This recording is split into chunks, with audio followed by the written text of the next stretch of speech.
ಕಿಚ್ಚ ಸುದೀಪ್ ಅವರ mark cinema December 25ಕ್ಕೆ release ಆಗ್ತಾ ಇದೆ.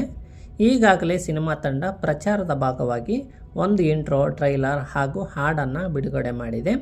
ಸಿನಿಮಾ ಬಿಡುಗಡೆ ದಿನ ಹತ್ತಿರ ಬರ್ತಿದ್ದ ಹಾಗೆ ಸಿನಿಮಾ ತಂಡ ಅಪ್ಡೇಟ್ಗಳ ಮೇಲೆ ಅಪ್ಡೇಟ್ ಕೊಡ್ತಾ ಇದೆ.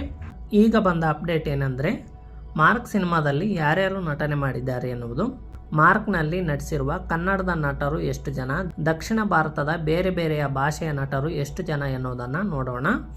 ವಿಡಿಯೋವನ್ನು ಕೊನೆವರೆಗೂ ನೋಡಿ, ಹಾಗೆ ನನ್ನ ಚಾನಲ್ ಸಬ್ಸ್ಕ್ರೈಬ್ ಮಾಡೋದನ್ನು ಮರಿಬೇಡಿ. ಇತ್ತೀಚೆಗೆ ನನ್ನ ವಿಡಿಯೋಗಳು ಚೆನ್ನಾಗಿ ರೀಚ್ ಆಗ್ತಾ ಇವೆ. ನಾನು ಕೊಡುವ ಮಾಹಿತಿ ಇಷ್ಟ ಆಗಿದ್ದರೆ ಲೈಕ್ ಮಾಡಿ, ಇನ್ನೂ ಹೆಚ್ಚು ಜನರಿಗೆ ವಿಡಿಯೋ ತಲುಪಲು ಸಹಾಯಕವಾಗುತ್ತೆ. ಮೊದಲಿಗೆ ಕನ್ನಡದ ನಟರು ಯಾರ್ಯಾರಂದರೆ, ಸುದೀಪ್ ಅವರ ಜೊತೆಗೆ ಗೋಪಾಲಕೃಷ್ಣ ದೇಶಪಾಂಡೆ, ಮಹಾಂತೇಶ್ ಹಿರೇಮಠ, ಡ್ರ್ಯಾಗನ್ ಮಂಜು, ನಿಶ್ವಿಕಾ ನಾಯ್ಡು ಅವರು ಕಾಣಿಸಿಕೊಂಡಿದ್ದಾರೆ. ಇನ್ನು ದಕ್ಷಿಣ ಭಾರತದ ಬೇರೆ ಬೇರೆ ಭಾಷೆಯ ನಟರ ದಂಡೆ ಮಾರ್ಕ್ ಸಿನಿಮಾದಲ್ಲಿದೆ.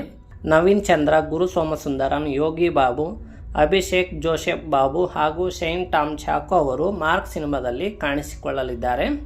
ಇದೇ ಮೊದಲ ಬಾರಿಗೆ ಕನ್ನಡ ಚಿತ್ರರಂಗಕ್ಕೆ ದಕ್ಷಿಣ ಭಾರತದ ಜನಪ್ರಿಯ ಹಾಸ್ಯ ನಟರಲ್ಲಿ ಒಬ್ಬರಾದ ಯೋಗಿ ಬಾಬು ಅವರು ಮಾರ್ಕ್ ಸಿನಿಮಾದ ಮೂಲಕ ಕಾಲಿಟ್ಟಿದ್ದಾರೆ. ನಟ ಯೋಗಿ ಬಾಬು ಅವರ ಪೋಸ್ಟರನ್ನು ಸತ್ಯಜ್ಯೋತಿ ಫಿಲ್ಮ್ಸ್ ಹಂಚಿಕೊಂಡು ಸ್ವಾಗತ ಕೋರಿದೆ.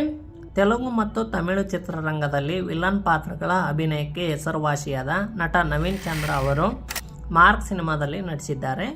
ಇವರ ಖಡಕ್ ಪೋಸ್ಟನ್ನು ಚಿತ್ರತಂಡ ಬಿಡುಗಡೆ ಮಾಡಿದೆ. ಮಲಯಾಳಂನ ಖ್ಯಾತ ನಟ ಶೈನ್ ಟಾಮ್ ಚಾಕೋ ಅವರು ಮಾರ್ಕ್ ಸಿನಿಮಾದ ಮೂಲಕ ಕನ್ನಡ ಚಿತ್ರರಂಗಕ್ಕೆ ಪ್ರವೇಶಿಸಿದ್ದಾರೆ.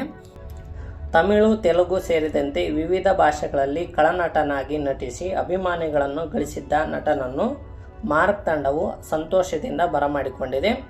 ಈ ವಿಡಿಯೋ ಇಷ್ಟ ಆಗಿದ್ದರೆ ಲೈಕ್ ಮಾಡಿ, ಶೇರ್ ಮಾಡಿ ಮತ್ತು ನನ್ನ ಚಾನಲನ್ನು ಸಬ್ಸ್ಕ್ರೈಬ್ ಮಾಡಿ.